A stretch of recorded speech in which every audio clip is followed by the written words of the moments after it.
ஒரு 10 வருஷத்துக்கு முன்னாடி நான் வந்து ஐடி கம்பெனியில் வேலைக்கு செஞ்சேன் பெங்களூரில். அப்போ சேரும்பொழுது ஒரு வேலைக்கு சேர்ந்த ஒரு 4வது நாள் 5வது நாள் இருக்கும். திடீர்னு ஃபயர் அலாரம் அடிச்சது. எல்லோரும் எழுந்து ஓட ஆரம்பித்தாங்க. நான் இருந்தது வந்து ஒரு 8வது மாடி. அங்கேருந்து கீழே இறங்கி அவசர அவசரமாக வந்தோம். எல்லோரும் அங்கே கீழே வந்து சேர்கிறதுக்கான ஒரு அசம்பிளி ஏரியா இருக்கும். அங்கே சேர்ந்ததுக்கப்புறம் நெருப்பு அந்த கட்டடத்தில் எரியிற மாதிரியும் அதில் எப்படி ஃபயரை அணைக்கிறாங்க அப்படிங்கிற மாதிரி ஒரு ட்ரில் பண்ணாங்க. இது வந்து ஃபயர் ட்ரில் அப்படின்னு சொல்லுவாங்க. கார்ப்பரேட் கம்பெனியில் வந்து ஒரு வருஷத்தில் ஒரு 2-3 தடவையாவது கண்டிப்பாக இதை வந்து பண்ணுவாங்க. முதல்ல பார்க்கும்போது ஆச்சரியமாகவும், இவ்வளோ பெரிய கட்டடத்தில் ஃபயர் வந்தால் இப்படி தான் தப்பிக்கணும், இப்படி கீழே போனதுக்கப்புறம் அவங்க என்ன மாதிரியான ப்ரொசீஜர்ஸ்லாம் பண்ணுறாங்க அப்படிங்கிறதெல்லாம் பார்க்கும்போது புதுசாக இருந்தது. ஆனால் அதுக்கப்புறம் இந்த 10 வருடங்களில் ஃபயர் ட்ரில் அப்படிங்கிறது வழக்கமாக நடக்கிற ஒன்று. என்ன பண்ணுவாங்க அப்படின்னு தெரியும்னு கொஞ்சம் அலட்சியமாக நம்ம அதை நடத்துவோம்.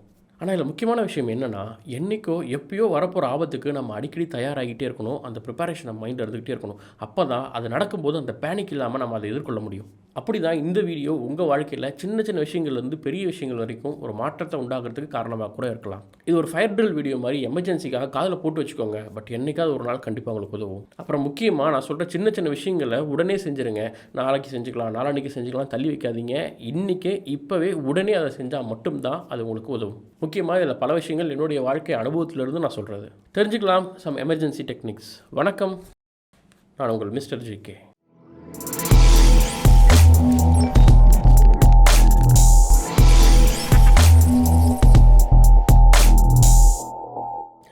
முதல்ல வெள்ளம். சென்னை மாதிரியான பெருநகரங்களை கூட வெள்ளம் வரதை பார்க்கலாம். கடலோரம் இருக்கிற கிராமங்களில் கூட சுனாமி மாதிரியோ இல்லை பேரலை ஏற்பட்டு தண்ணி ஊருக்குள்ளே வர பார்க்கலாம். அந்த மாதிரியான சமயங்களில் என்ன செய்கிறது அப்படின்னா, வெள்ளம் வரதை பொறுத்த வரைக்கும் உங்களால் முன்கூட்டியே கணிக்க முடியும். இதை பற்றி நியூஸ் பேப்பர்லையோ டிவிலையோ தொடர்ந்து மீடியாக்கெல்லாம் சொல்லிகிட்டே இருப்பாங்க. எமர்ஜென்சி ஃபோன் நம்பர்ஸ் கொடுப்பாங்க. அது அவசியம் எடுத்து நம்ம நோட் பண்ணிக்கணும். முக்கியமாக பவர் கட் ஆகிறதுக்கு முன்னாடி ஃபோனெல்லாம் ஃபுல் சார்ஜ் போட்டு வைக்கணும். முடிஞ்சால் ஒரு பவர் பேங்க் வச்சுக்கிறது நல்லது. வீட்டில் குழந்தைங்க பசங்களாம் இருக்காங்கன்னா கண்டிப்பாக 2 நாளைக்கு வீணாகாத மாதிரியான பிரெட்டோ பிஸ்கட்ஸோ மாதிரியான பொருட்கள் கண்டிப்பாக வாங்கி வைக்கணும். இப்போ வெள்ளம் வர தொடங்கி மெல்ல மெல்ல தண்ணி அதிகமாகுது அப்படின்னா முதல்ல வீட்டில் பைக்கோ காரோ அதோடைய சைலன்சரை பிளாஸ்டிக் கவர் போட்டு பின்பக்கம் மூடிடுங்க. வண்டியோடைய பேட்டரியை அதில் வந்து டிஸ்கனெக்ட் பண்ணால் இப்போதைக்கு போதுமானது. பட் வெள்ளம் போனதுக்கப்புறம் எக்காரணம் கொண்டு வண்டி நம்ம ஸ்டார்ட் பண்ண முயற்சி பண்ணக்கூடாது. மெக்கானிக்ஸை கூட்டு வந்து தான் ஸ்டார்ட் பண்ணணும். வீட்டுக்குள்ள தண்ணி ஏற ஆரம்பிச்ச உடனே பவர் இருக்கோ இல்லையோ முதல் வேலையாக இபி ஆஃப் பண்ணணும். கேஸ் கனெக்ஷன்லாம் டிஸ்கனெக்ட் பண்ணி சிலிண்டரை கீழே லாக் பண்ணி வைக்கணும்.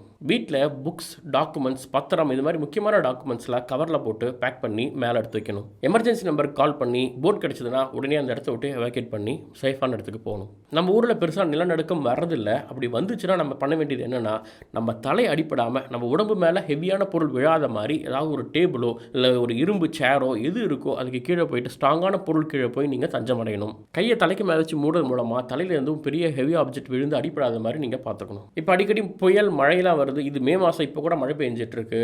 இடிமின்னலால் இருக்கிறவங்களோட எண்ணிக்கை இந்தியாவில் அதிகமாகிட்டே வருது.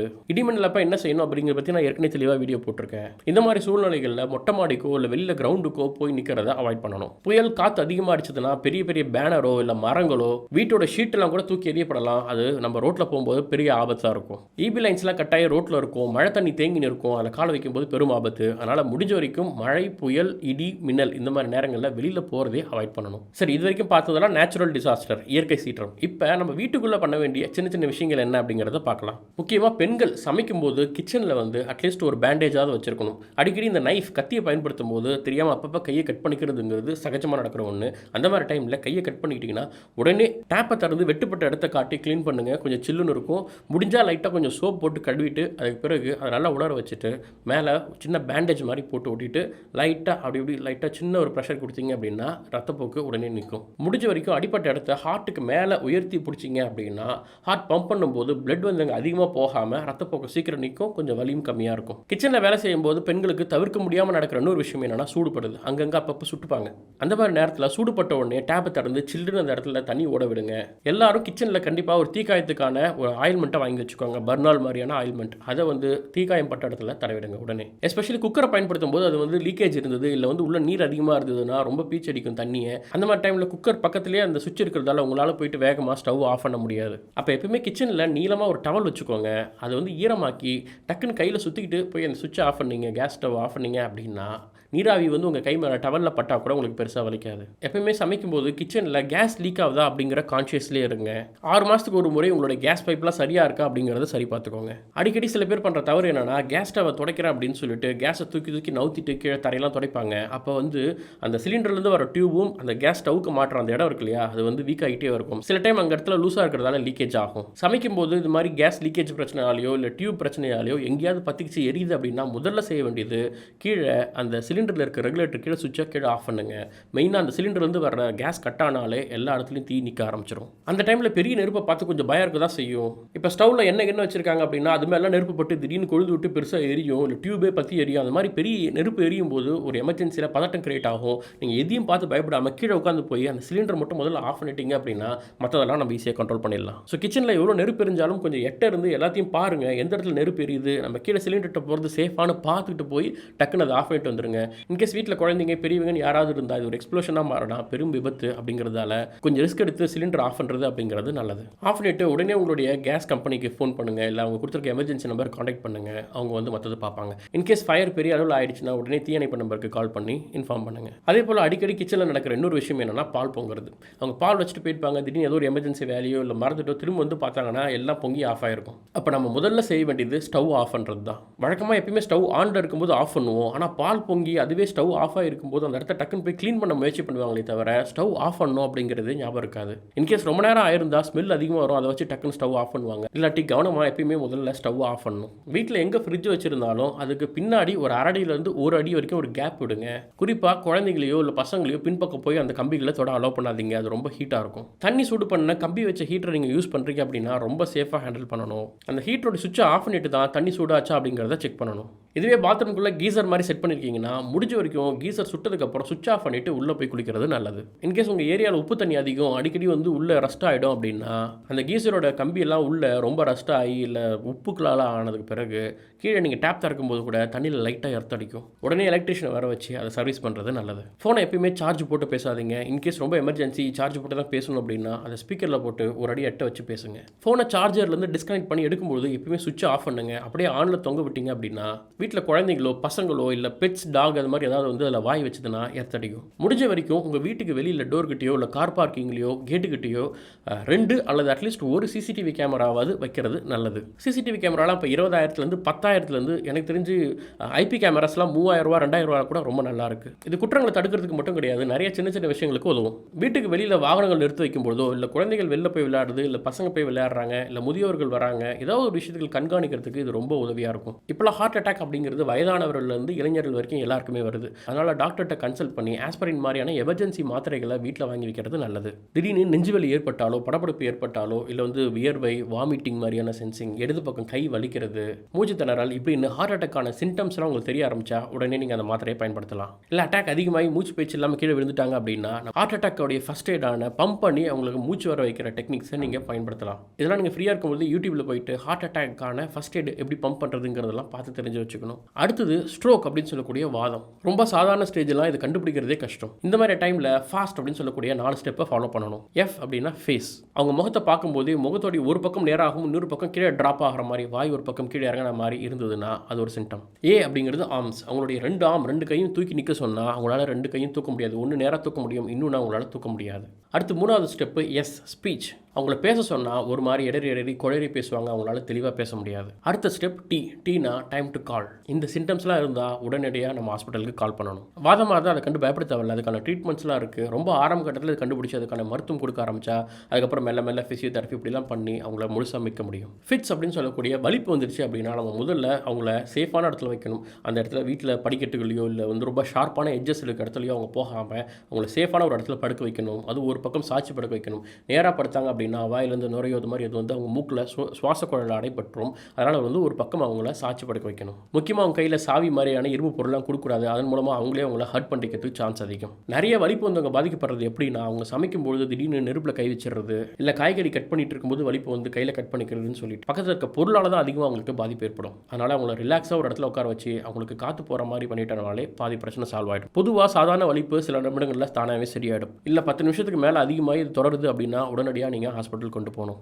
அடுத்து சாலை வாகனம் தொடர்பான எமர்ஜென்சி டெக்னிக்ஸ் என்ன அப்படிங்கிறத பார்க்கலாம். எப்பயுமே வண்டி எடுக்கும்போது டயர்ஸில் காற்று சரியாக இருக்காங்கிறத செக் பண்ணிக்கோங்க. காற்று அதிகமாக இருந்தாலும் சரி கம்மியாக இருந்தாலும் சரி ஆபத்து தான். கோடை காலத்தில் நிறைய நேரங்களில் டயர் வெடிக்கிறதால பெரும் விபத்துகள் ஏற்படுது. 2 வீலராக இருந்தால் ஹெல்மெட் போடுறதும் 4 வீலராக இருந்தால் பெல்ட் போடுறதும் அப்படிங்கிறதும் வழக்கமாக கேட்குற விஷயங்களா இருந்தாலும் நிறைய பேரோட வாழ்க்கையை அது தினமும் காப்பாற்றிட்டு இருக்கு. 2 வீலராக இருக்கட்டும் இல்லை காராக இருக்கட்டும் எப்பயுமே ஒரு சின்ன ஃபர்ஸ்ட் எய்டு உள்ள வச்சுக்கோங்க. கட்டுக்கட்டுறதுக்கான ஒரு துணி, டிஞ்சர், அப்புறம் கொஞ்சம் பேண்டேட், ஆயில்மெண்ட் அப்படின்னு சொல்லிட்டு பேசிக்கான சில பொருட்களை உள்ள வச்சிருந்தா போதும். உங்களுக்கு இல்லைனாலும் அந்த ரோட்டில் யார் கடிப்பட்டாலும் நீங்கள் அதை கொடுத்து உதவலாம். நிறைய காரில் பைக்லலாம் பார்த்தீங்கன்னா வாங்கின புதுசில் கொடுக்குற செட் அப்படியே இருக்கும். அதில் இருக்க பொருள் எக்ஸ்பயர் ஆகிடும். வருஷம் அதை மாற்றிக்கிட்டே இருங்க. முடிஞ்ச வரைக்கும் ஹை பீமை அவாய்ட் பண்ணுங்க. இன்கேஸ் நீங்கள் வண்டி ஓட்டும் போது திடீர்னு ஹை பீம் வந்துச்சுன்னா உடனே கண்ணு கூசி கண்ணை மூடாதீங்க. முடிஞ்ச வரைக்கும் உங்களோட டிஸ்பிளேல எந்த இடம் டார்க்காக இருக்கோ அந்த இருட்டான இருக்க இடத்த பார்த்து நீங்கள் ஃபோக்கஸ் பண்ணுங்கள். அதை கொஞ்சம் ஒரு சைடாக அவாய்ட் பண்ண ஆரம்பிங்க. கொஞ்ச நேரத்தில் அந்த வண்டி கடந்த உடனே நீங்கள் மறுபடியும் நேராக பார்க்கலாம். இதன் மூலமாக முழுசாக கண்ணை மூடி நீங்கள் பார்க்காம அவாய்ட் பண்ணுறதும் இல்லாமல் கொஞ்சம் பார்ஷியலாக டார்க்கை பார்க்கறதால அதோட எஃபெக்ட்லேருந்து கொஞ்சம் கண்ட்ரோல்டாக இருக்க முடியும். முடிஞ்சால் டேஷ் கேம் அப்படின்னு சொல்லக்கூடிய ஒரு சின்ன கேமராவை உங்களுடைய வண்டியில் மாட்டி வைங்க. நீங்கள் சாலையில் போகும்போது நீங்கள் என்ன பார்க்குறீங்களோ அதே விஷுவலில் அங்கே ரெக்கார்ட் ஆகும். இன்கேஸ் ஏதாவது ஒரு விபத்து இல்லை ஏதோ ஒரு கிராஷ் அப்போ உங்கள் மேலே எந்த பிரச்சனையும் இல்லை அப்படின்னும் போது அந்த ஃபுட்டேஜை காட்டி ஆர்கியூ பண்ணலாம். அடுத்து குழந்தைகள் வீட்டில் வச்சிருக்கவங்க செய்ய வேண்டியது, பகலாக இருக்கட்டும் இரவாக இருக்கட்டும், குழந்தை பால் குடிச்சிட்டு உடனே தொட்டிலையோ இல்லை தூளிலையோ போடுறதுக்கு முன்னாடி கொஞ்ச நேரம் கண்டிப்பாக தட்டிட்டு தான் போடணும். சில குழந்தைங்களுக்கு டக்குன்னு எதிர்கழிச்சு வாயிலேருந்து வரும். அப்போ படுத்துட்டு இருக்கும்போது குழந்தையோட மூக்கில் போச்சு அப்படின்னா ரொம்ப ஆபத்து. அதனால் முடிஞ்ச வரைக்கும் குழந்தை நல்லா தட்டிட்டு தான் போடணும். குழந்தைங்க தவழ ஆரம்பிச்சிருச்சு, மூவ் பண்ண ஆரம்பிச்சிருச்சுன்னா அந்த டைமில் துருன்னு போய் எதையா பிடிச்சி இழுக்கும், இடிச்சுக்கிற டைம். அப்போ வீட்டில் டேபிள் அது மாதிரி ஏதாவது கார்னர்ஸ் இருந்தால் அந்த கார்னர்லாம் தர்மோகோல் மாதிரி கவர் பண்ணுற சில ஆப்ஜெக்ட்ஸ்லாம் இப்போ இன்டர்நெட்டில் கிடைக்குது. அது மாதிரி வாங்கி கவர் பண்ணலாம். இல்லை அவங்க இடிக்காதபடியே அந்த திங்ஸ்லாம் மூவ் பண்ணி வைக்கலாம். இந்த மாதிரி ஸ்டேஜில் முக்கியமாக 2 இன்ச்சுக்கு கம்மியாக இருக்கக்கூடிய பொருள், காயின் மாதிரி ஏதாவது எடுத்து அவங்க வாயில் போட்டுப்பாங்க. அந்த மாதிரி பொருட்கள் அவங்ககிட்ட இல்லாத மாதிரி பார்த்துக்கணும். இன்கேஸ் குழந்தை அப்படி ஏதாவது வாயில் போட்டுக்கிச்சு அப்படின்னா உடனே அது குப்பரப்படுக்க வச்சு கையில் அது எப்படி முதுகு தட்டி வெளில எடுக்கணுங்கிறதெல்லாம் நீங்கள் யூடியூப் வீடியோ பார்த்து உடனே கற்று வச்சுக்கணும். குழந்தைகள் வெளில விளையாடும் போது வீட்டு பக்கத்தில் ஏதாவது குழிகள் இருக்குது இல்லை கிணறுகள் இருக்குன்னா ரொம்ப கான்ஷியஸாக இருக்கணும். ஒன்று க்ளோஸ் ஆகிருக்கணும், இல்லை குழந்தைங்க உங்களுடைய பார்வைக்கு உட்பட்டே இருக்கணும். குழந்தைங்க பால்கனிலாம் இருக்குது அப்படின்னும் போது ரொம்ப கேர்ஃபுல்லாக இருக்கணும். அங்கே பூத்தொட்டியோ இல்லை ஏதோ ஒரு ஸ்டூலோ வச்சு பசங்க அது மாதிரி ஈஸியாக ஏறுற மாதிரி வாய்ப்பை கொடுக்கக்கூடாது. அந்த மாதிரி பொருட்கள் இருந்தால் உடனடியாக அங்கேருந்து நிற்கணும். குழந்தைகிட்ட ஒவ்வொரு முறையும் அந்த ஆபத்தை தெளிவாக சொல்லி வளர்க்கணும். இப்போ வெக்கேஷன் டைமில் குழந்தைங்கள பசங்களை எங்கேயாவது வெளியில் அனுப்புறீங்க, சொந்தக்காரங்க வீட்டுக்கோ இல்லை ஒரு ஃபங்க்ஷனுக்கு போகிறீங்க, ஏதோ ஒரு ஈவெண்ட் திருவிழா இப்படின்னு எங்கே போனாலும் ஜிபிஎஸ் கருவி அப்படிங்கிறது இப்போ ஈஸியாக கிடைக்குது. அதை வாங்கி வைக்கலாம். அதை குழந்தைங்களுடைய பாக்கெட்லையோ இல்லை அது ஒரு கீ செயின் மாதிரி அவங்களுடைய பெல்ட் ஹூக்லையோ எங்கேயாவது மாட்டி விட்டோம் அப்படின்னா அவங்க எங்கே போனாலும் நம்மளால் உடனே ஃபோன் ட்ராக் பண்ண முடியும். இதெல்லாம் ஒரு சின்ன சேஃப்டி மெஷர்மெண்ட். வீட்டிலே நாய் வளர்த்தாலும் சரி இல்லை தெருவில் தெருநாய்க்கள் அதிகமாக இருக்கிற ஏரியாவாக இருந்தாலும் சரி குழந்தைகள் அனுப்பும்போது ரொம்ப ஜாக்கிரதையாக இருக்கணும். நாய்கள் பெரியவர்களை பார்க்கும்போது கொஞ்சம் பயந்து இருக்கும். ஆனால் சிறுவர்கள் குழந்தைகள் ரொம்ப ஹைட்டில் சின்னதாக இருக்காங்கன்னா சின்ன உருவத்தை பார்த்தா அதை ஈஸியாக அட்டாக் பண்ண ஆரம்பிக்கும். அதனால் வீட்டு நாயோ தெருநாயோ எப்பயுமே குழந்தைகள் தனியாக போகக்கூடாது, கூட நீங்கள் இருக்கணும். அதே மாதிரி தோட்டத்திலையோ கார் பார்க்கிங்லையோ குழந்தைகள் சிறுவர்கள் விளையாடும்போது அங்கே பாம்புகள் ஏதாவது இருக்கான்னு கேர்ஃபுல்லாக பார்க்கணும். சின்ன சின்ன பூச்சிகள், சிலந்திகள் அப்படி ஏதாவது கடிப்பட்டதுன்னா அதுக்கான முதலுதவியை உடனே செஞ்சுட்டு ஹாஸ்பிட்டல் கொண்டு போகணும். காரில் போகும்போது உங்களை நாய் துரத்துது அப்படின்னா வண்டியை ஸ்லோ பண்ணி நீங்கள் போயிட்டே இருக்கலாம், எந்த பிரச்சனையும் இல்லை. ஆனால் பைக்கில் போகும்போது உங்களை நாய் துரத்துது அப்படின்னா வண்டி நிப்பாட்டிட்டு திரும்ப பார்த்தீங்கன்னா அந்த நாய் நின்றுடும். காலை தூக்கிட்டு கண்டினியூஸாக பைக்கை ட்ரைவ் பண்ணாதீங்க. அது ஆபத்தில் வழி வைக்கும். நீங்கள் போய் இங்கேயும் மோதுறது இல்லாமல் வேறு யார் மேலேயே மோதி ஒரு ஆக்சிடென்ட்டை உண்டாக்கும். நீங்கள் ஓடுறதை நிப்பாட்டினாலே அதை துரத்துறதை நிப்பாட்டிடும். கடற்கரைக்கு போகும்போது சிறுவர்கள் மட்டும் கிடையாது, பெரியவர்களும் ரொம்ப கேர்ஃபுல்லாக இருக்கணும். இப்போலாம் நிறைய கடற்கரையில் அலைகள் இழுத்துட்டு போகிறத பார்க்க முடியுது. அதனால் இந்த மாதிரி சம்பவங்கள்லாம் நடக்கிறதுக்கு முன்னாடி அவாய்ட் பண்ணுறது தான் நல்லது. அது சின்ன சின்ன விஷயங்கள் தான், பட் ரொம்ப முக்கியமானது. கடையில் போய் நீங்கள் டெபிட் கார்டோ கிரெடிட் கார்டோ ஒரு பொருளை வாங்கிட்டு ஸ்வைப் பண்ணுறாங்க அப்படின்னா அவங்க ஒரு கஸ்டமர் காப்பி கொடுப்பாங்க. அதை வாங்கி சரியான அமௌண்ட் தான் போட்டிருக்காங்களா அப்படின்னு பாருங்க. இன்கேஸ் கஸ்டமர் காப்பி வாங்கலன்னா உங்களுக்கு எஸ்எம்எஸ்ல வந்திருக்கும், அதை பார்த்தா சரி பாருங்க. நிறைய நேரம் 400 ரூபா அப்படிங்கிறதுக்கு ஒரு ஜீரோ அதிகமாக போட்டு 4000 வந்தால் கூட நம்ம அதை மிஸ் பண்ணிவிடுவோம். லேட்டராக ஒரு மாதம் கழிச்சு தான் நம்ம ஸ்டேட்மெண்ட்டில் பார்ப்போம். எந்த ஒரு டெபிட் கார்டு கிரெடிட் கார்டுக்கு பின்னாடி எமர்ஜென்சி நம்பர் போட்டிருக்கும். இன்கேஸ் உங்களுடைய கார்டு உங்களுடைய வாலெட் இல்லை பர்ஸோட சேர்ந்து உங்கள் கார்டு மிஸ் ஆயிடுச்சு அப்படின்னா முதல்ல பேங்க்கோடைய கஸ்டமர் கேருக்கு ஃபோன் பண்ணி அந்த கார்டை பிளாக் பண்ணணும். அதன் பிறகு அந்த கார்டு டம்மி ஆகிடும். நீங்கள் புது கார்டை பேங்க்லேருந்து வாங்கிக்கலாம். அதே மாதிரி உங்கள் மொபைலில் ஃபைண்ட் மை ஃபோன் அப்படிங்கிற ஆப்ஷனை ஆன் பண்ணி வைங்க. இன்கேஸ் எப்பயாவது காணா போச்சுன்னா கூட உடனே நம்ம ஆன்லைனில் போயிட்டு உங்கள் ஃபோன் எங்கே இருக்குங்கிற லொக்கேஷன் கொண்டு அதுக்கு அலர்ட் கொடுத்து ஈஸியாக கண்டுபிடிக்க முடியும். இல்லை உங்கள் ஃபோன் எங்கேயும் மிஸ் பண்ணிட்டீங்க, யாராவது எடுத்தாங்கன்னா அவங்க எப்படி இதை ரீச் அவுட் பண்ணணும்னு தெரியாது. அதனால் ஃபோன் லாக்கில் இருக்கும்போது மேலே எமர்ஜென்சிக்கு கான்டாக்ட் யாரை கால் பண்ணுங்கிற நம்பர் டிஸ்பிளே ஆகிற மாதிரி ஸ்க்ரீன் லாக் ஆனாலும் மேலே டிஸ்பிளே ஆகிற ஆப்ஷனை எனேபிள் பண்ணி அதில் ப்ராப்பரான நம்பரை கொடுங்க. அந்த ஃபோன் நம்பரே அதில் கொடுத்துட்டு போகிறீங்க, வேறு ஏதாவது ஆல்டர்னேட் நம்பர்ஸை அதில் கொடுக்கணும். அப்போ தான் அந்த ஃபோன் எடுத்து பார்க்குறவங்க ஓகே இந்த நம்பருக்கு ஃபோன் பண்ணி இன்ஃபார்ம் பண்ணலான்னு பண்ணுவாங்க.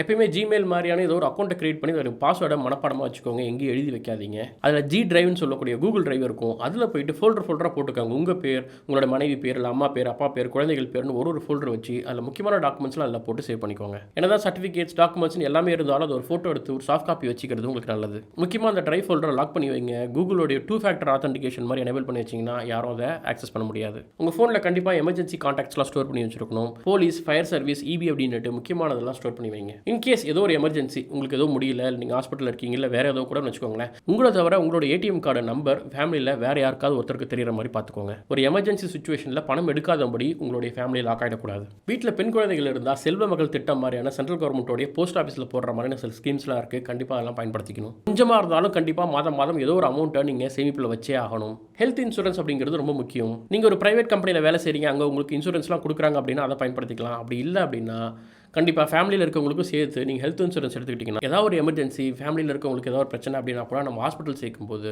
70% 80% ஆஃப் கவரேஜ் வந்து நமக்கு பாலிசி மூலமாக கிடைக்கும். எப்படி 2 வீலர் 4 வீலருக்குலாம் பாலிசி எடுக்கிறோமோ அந்த மாதிரி கண்டிப்பாக எல்லாருக்கும் லைஃப் இன்சூரன்ஸ் பாலிசி எடுத்துக்கணும். அட்லீஸ்ட் குடும்ப தலைவர் கண்டிப்பாக பாலிசி எடுத்துக்கணும். அது சேவிங் பாலிசியாக கூட இருக்கலாம், அப்படி இல்லைனா டேர்ம் இன்சூரன்ஸ் இருக்கலாம். சேவிங் பிளானில் இருக்க இன்சூரன்ஸ் ஸ்கீம்லாம் நிறைய பேருக்கு தெரியும், பட் டேர்ம் இன்சூரன்ஸ் அப்படிங்கிறது நிறைய பேருக்கு தெரியாது. எப்படி 2 வீலர் காருக்குலாம் வந்து பார்த்தீங்கன்னா வருஷம் ஒரு சின்ன தொகையை நம்ம செலுத்திட்டே வருவோம். இன்கேஸ் ஏதோ ஒரு பெரிய விபத்தப்போ பெரிய இழப்பீடு நமக்கு கிடைக்கும். அதே போல தான் டேர்ம் இன்சூரன்ஸுங்கிறது உங்களுக்காக நீங்கள் வருஷம் ஒரு சின்ன தொகையை கட்டிட்டு வருவீங்க. இன்கேஸ் விபத்தாவோ இல்லை நேச்சுரலாவோ நம்ம இறந்துட்டோம் அப்படின்னா 50 லட்சத்துலேருந்து 1 கோடியிலேருந்து 10 கோடி வரையும் நம்ம ஃபேமிலிக்கு கிடைக்கும். இப்போ எவ்வளோ நான் சொன்ன விஷயங்களாம் சிலது உங்களுக்கு தெரிஞ்சிருக்கலாம், இல்லை சிலது புதுசாக கூட இருந்திருக்கலாம். அது முக்கியம் கிடையாது. இதுக்கெல்லாம் நீங்கள் ஆயத்தமாக இருக்கணும். நான் சொன்ன மாதிரி அதுக்கான நடவடிக்கைகள் எடுத்து வச்சுட்டீங்க அப்படின்னா இந்த சின்ன எஃபோர்ட் கண்டிப்பாக பெரிய அளவில் உங்களுக்கு உதவியாக இருக்கும். ஸோ அதை உடனே இப்போவே செய்யுங்க, நாளைக்கு பார்க்கலாம் அப்படின்னு தள்ளி வைக்காதீங்க. இன்னும் நிறைய சுவாரஸ்யமான விஷயங்கள் தெரிஞ்சுக்க வேண்டியது இருக்குது. தொடர்ந்து இணைந்திருங்கள் மிஸ்டர் ஜிகே உடன். நன்றி.